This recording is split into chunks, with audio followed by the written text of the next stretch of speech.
Norway کے وزیر خارجہ کی وزیر اعظم اور فیلڈ مارشل سے ملاقات۔ وزیر اعظم نے معزز مہمان کا خیر مقدم کیا، گرم جوش اور دوستانہ تعلقات پر اطمینان کا اظہار کیا، مختلف شعبوں میں تعاون کو سراہا۔ وزیر اعظم کی ناروے کی کمپنیز کو پاکستان میں تیل گیس کی تلاش کے شعبے میں سرمایہ کاری کی دعوت۔ وزیر اعظم نے فلسطین کی حمایت میں ناروے کے مضبوط اور اصولی موقف کو سراہا۔ نارویجین وزیر خارجہ نے وفد کے ہمراہ فیلڈ مارشل سید عاصم منیر سے GHQ میں ملاقات کی۔ فیلڈ مارشل نے عالمی امن اور علاقائی استحکام پر پاکستان کے نقطہ نظر کو اجاگر کیا، مشترکہ سیکیورٹی چیلنجز سے نمٹنے کے لیے تعاون اور کوششوں کی ضرورت پر زور دیا۔ نارویجین وزیر خارجہ نے علاقائی امن و استحکام کے لیے پاک فوج کے پیشہ ورانہ کردار کو سراہا۔ پاکستان اور ناروے کا دفاع اور سیکیورٹی کے شعبوں میں روابط بڑھانے پر اتفاق، دو طرفہ تعلقات مزید مضبوط بنانے کے عزم کا اعادہ۔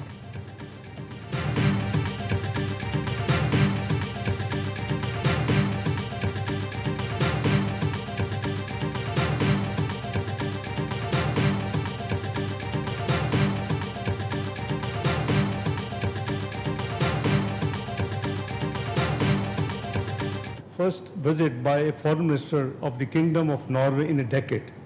Pakistan greatly values its relations with Norway and looks forward to further strengthening these ties. Both sides agreed that bilateral trade is below the potential of both economies and need to be enhanced through effective measures. Pakistan اور Norway کا دو طرفہ تعلقات اور تعاون مزید بڑھانے پر اتفاق۔ تجارت، سرمایہ کاری، تعلیم، دفاع، موسمیاتی تبدیلی، IT اور بحری امور میں تعاون بڑھانے کا فیصلہ۔ نائب وزیر اعظم اسحاق ڈار نے نارویجن وزیر خارجہ کے ساتھ پریس کانفرنس میں کہا، پاکستان ناروے کے ساتھ دوستانہ تعلقات مزید مستحکم کرنے کا خواہاں ہے۔ دونوں ملکوں کے درمیان تجارت کے شعبے میں بے پناہ مواقع موجود ہیں۔ اسپن باتھرڈ نے کہا، پاکستان اور ناروے کے درمیان مضبوط شراکت داری موجود ہے۔ پاکستان نے خطے اور عالمی امن کے لیے احسن کردار ادا کیا۔ وزیر اعظم شہباز شریف اور فیلڈ مارشل سید عاصم منیر کا کردار قابل تعریف ہے۔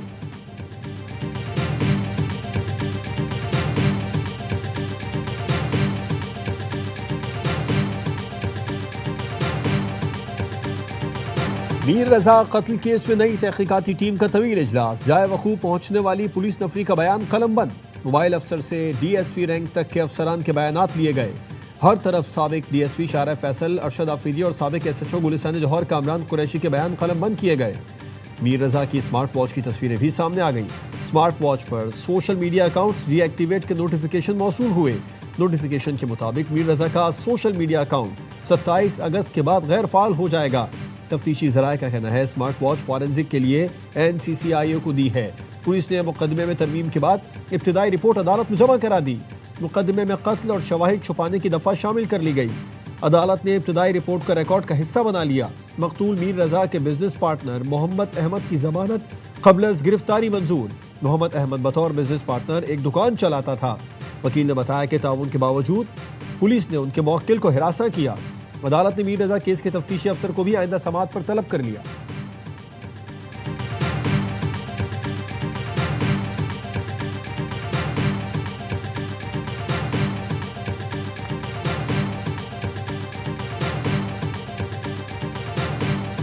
تحقیقاتی کمیٹی کے سربراہ DIG عامر فاروقی اپنی ٹیم کے ساتھ جائے وقوع کے دورے پر پہنچے۔ میر رضا کی لاش ملنے کے مقام کا جائزہ لیا۔ تحقیقاتی کمیٹی کے ارکان نے آخری CCTV ویڈیو کے مقام کا بھی جائزہ لیا۔ کرائم سین سے میر رضا کے کچن تک پیدل گئے۔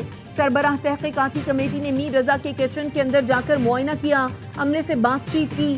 عامر فاروقی نے کچن کے برابر والے دفتر کے عملے سے ملاقات کی، پوچھا کیا آپ میر رضا کو جانتے تھے؟ عملے نے بتایا میر رضا کو اسی دن دیکھا جب سامان آیا تھا، اس کے بعد رائڈر ہی آتے تھے۔ کمیٹی نے کرائم سین کے قریب سے مٹی اور تیزاب کی 2 بوتلیں بھی قبضے میں لی۔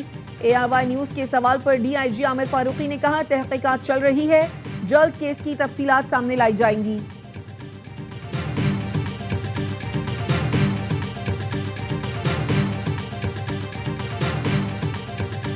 میڈیکل رپورٹ آئی، اس کی بنیاد پہ ہم آگے بڑھ رہے تھے، پھر اس کے اوپر اعتراض آئے، دوسری میڈیکل رپورٹ آ گئی کہ شواہد چھپانے کے جرم میں، تو کیا یہ صرف ان ڈاکٹر کے خلاف تحقیقات ہوگی اس حوالے سے، یا جو پولیس اہلکار اگر اس میں کوئی ملوث پائے گا ان کے خلاف بھی ہوگی؟ دیکھیں وہ تو کسی کے لیے بھی ہو سکتی ہے جی۔ شواہد چھپانے پر کسی کے خلاف بھی کارروائی ہو سکتی ہے۔ ایڈیشنل IG آزاد خان کا میر رضا کیس میں محکمانہ کارروائی کا عندیہ۔ ARY نیوز سے گفتگو میں کہا کہ کیس میں دوسری میڈیکل رپورٹ آنے کی وجہ سے ایشو ہوا. قتل سے متعلق ہم نے شواہد جمع کیے ہیں. نئی میڈیکل رپورٹ آئی تو پرانی کمیٹی کو ختم کر دیا گیا. اب نئی کمیٹی تحقیقات کر رہی ہے. پنکی کیس میں حتمی چالان جمع کرا دیا. اب ٹرائل چلے گا.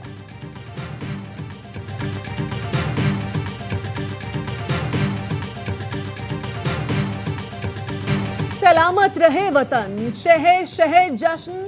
ملک بھر میں جشن آزادی کی تقریبات کا آغاز. کراچی سے لے کر خیبر تک چراغاں ہو گیا.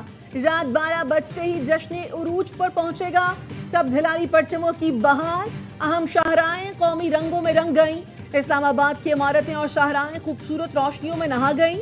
پنجاب میں جشن آزادی کی تقریبات کا آغاز. لبرٹی چوک کو جشن آزادی کی مناسبت سے سجا دیا گیا.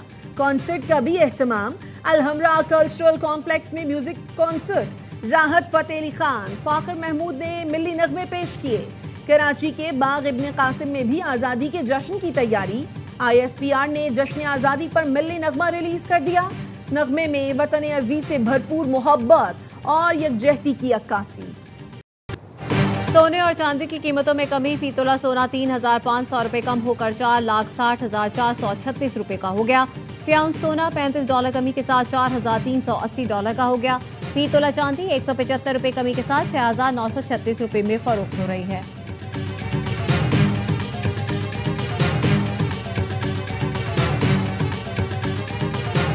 جو حالات ہمیں نظر آ رہے ہیں تو لگتا یہی ہے کہ آج بھی ان کا ارادہ نہیں ہے ہماری ملاقات کروانے کا. آج رات 10 بجے پورے پاکستان میں ہم ہر چوک سے ڈی چوک بنائیں گے. آج رات 10 بجے آپ سب نے پاکستان کا جھنڈا لے کر اور پاکستان تحریک انصاف کا جھنڈا لے کر ہر چوک کو ڈی چوک بنانا. وزیر اعلیٰ KP سہیل آفریدی کی بانی PTI سے ملاقات کے لیے اڈیالہ جیل جانے کی کوشش. راولپنڈی پولیس نے گورکھپور ناکے پر روک لیا. سہیل آفریدی کی پولیس سے تلخ کلامی. سہیل آفریدی نے میڈیا سے گفتگو میں کہا آج ملک بھر میں لوگ بانی PTI سے اظہار یکجہتی کے لیے سڑکوں پر نکلیں گے. یہ نہیں کہا ڈی چوک پہنچیں گے. یہ کہا ہے سارے ملک کے چوک ڈی چوک بنائیں گے. 27 ستمبر سے پہلے آج اڈیالہ جیل آخری بار آیا ہوں. 27 ستمبر کو 20 لاکھ لوگ لے کر اسلام آباد آئیں گے.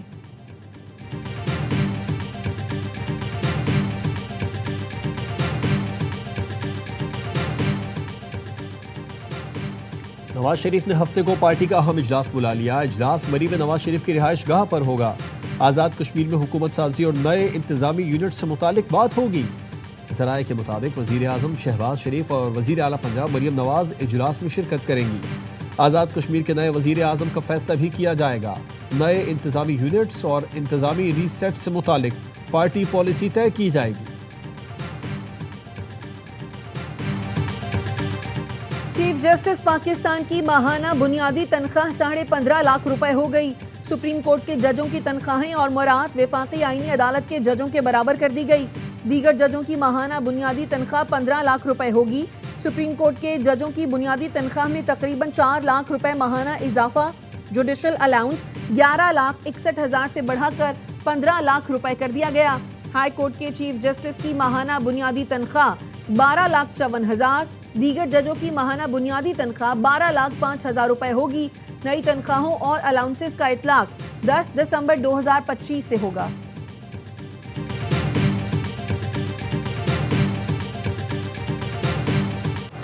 حکومت کے گڈز ٹرانسپورٹرز اور پیٹرولیم ڈیلرز سے مذاکرات ناکام. گڈز ٹرانسپورٹرز کے ساتھ کراچی، پیٹرولیم ڈیلرز کے ساتھ اسلام آباد میں نشست بے نتیجہ. صدر آل پاکستان گڈز ٹرانسپورٹ اتحاد ملک شہزاد اوان کا کہنا ہے وعدے اور یقین دہانی نہیں، عملی اقدامات چاہتے ہیں. وفاقی اور سندھ حکومت ہمارے مطالبات کے حل میں سنجیدہ نہیں. مطالبات کی منظوری اور نوٹیفیکیشن تک ملگیر ہڑتال جاری رہے گی. پیٹرولیم ڈیلرز ہفتے کے روز ہڑتال کے فیصلے پر قائم. کہا 15 اگست کو ملک بھر میں پیٹرول پمپس بند رکھیں گے. گڈز ٹرانسپورٹرز کی ہڑتال سے جانوروں کی خوراک کی ترسیل متاثر. کراچی میں دودھ کے بحران کا خطرہ، خوراک کی قلت سے قیمتی مویشیوں کی زندگیوں کو سنگین خطرات لاحق.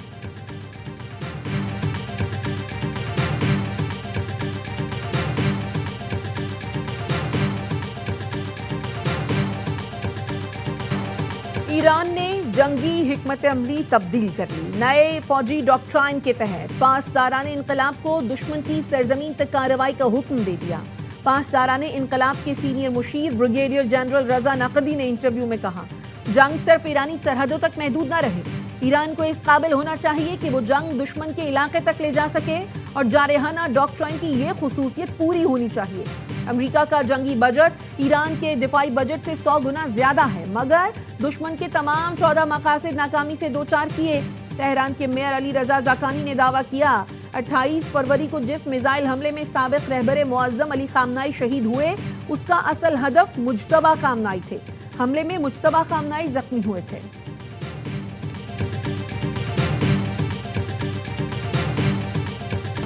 امریکی فوج کی ایران کے خلاف بحری ناکہ بندی جاری ہے. امریکی سینٹرل کمانڈ نے ناکہ بندی کو اسٹیل وال کا نام دے دیا. سینٹ کے مطابق ایران کے خلاف بحری ناکہ بندی کے دوران اب تک 59 تجارتی بحری جہازوں کا رخ موڑا جا چکا.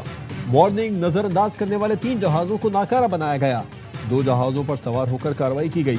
ایران نے امریکی دعوے مسترد کر دیے. خاتم الانبیاء سینٹرل ہیڈ کوارٹرز کے ترجمان ابراہیم ذوالفقاری نے کہا کہ آبنائے ہرمز ایران کے کنٹرول میں ہے. ایران کی اجازت کے بغیر کسی جہاز کو آبنائے ہرمز سے گزرنے کی اجازت نہیں. امریکی دعوے جھوٹ کے سوا کچھ نہیں. امریکی اور صہیونی دشمن کی سرگرمیوں پر نظر ہے.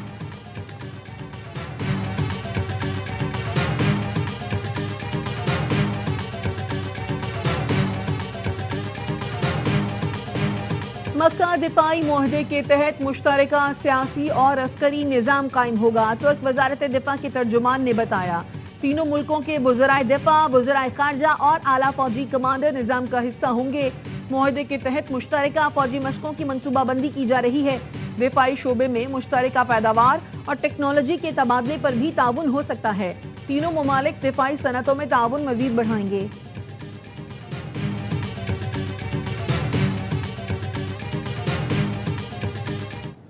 پورے آزاد کشمیر میں جس طرح کی پرتشدد کاروائیاں کی گئی ہیں، سڑکیں بند کی گئی، سرکاری املاک کو نقصان پہنچایا گیا، سیکورٹی فورسز پر حملے کیے گئے، یہ اس طرف اشارہ کرتے ہیں کہ کالعدم عوامی ایکشن کمیٹی کسی ایجنڈے پہ کام کر رہی ہے. کالعدم ایکشن کمیٹی مغوی اہلکاروں کو رہا کرے. ریاست اس معاملے میں دباؤ برداشت نہیں کرے گی. ترجمان police Azad Jammu Kashmir S S P Khawar Ali Shaukat کی پریس کانفرنس.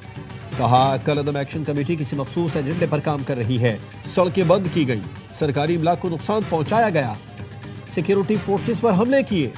ریاست مسلسل تحمل کا مظاہرہ کر رہی ہے. اسے کمزوری نہ سمجھیں. جہاں بھی ریاست کی ریٹ کو چیلنج کیا گیا انتہائی سخت کارروائی ہوگی.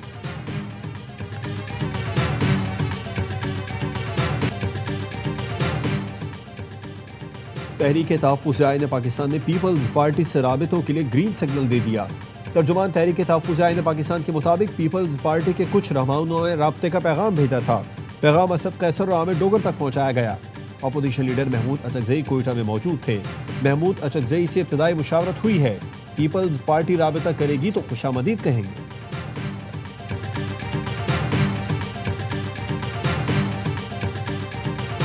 کسی طرح کے کوئی اختلافات موجود نہیں ہیں ہماری کسی بھی اتحادی جماعت کے ساتھ کہ جس کی وجہ سے دونوں ایوانوں کے جو اجلاس ہیں انہیں طلب کرنے میں کسی طرح کی کوئی تاخیر ہو رہی ہو. قومی اسمبلی اور سینٹ کے اجلاس 17 اگست کو طلب کرنے کا فیصلہ. وزارت پارلیمانی امور نے سمری وزیر اعظم کو بھیج دی. قومی اسمبلی اجلاس میں اہم قانون سازی اور دیگر امور زیر غور آئیں گے. وفاقی وزیر پارلیمانی امور طارق فضل چودھری کہتے ہیں حکومت کی اتحادی جماعتوں سے اختلافات کی خبروں میں کوئی حقیقت نہیں ہے، نہ ہی اس وجہ سے پارلیمان کا اجلاس طلب کرنے میں تاخیر ہوئی.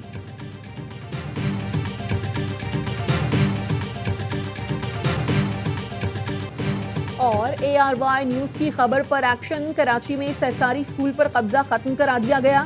قبضہ مافیا نے ملیر سٹی داؤد گوٹ میں سرکاری اسکول پر قبضہ کر کے اساتذہ اور طلبہ کو باہر نکال دیا تھا. محکمہ تعلیم نے شکایت پر ایکشن لیتے ہوئے قبضہ ختم کرایا.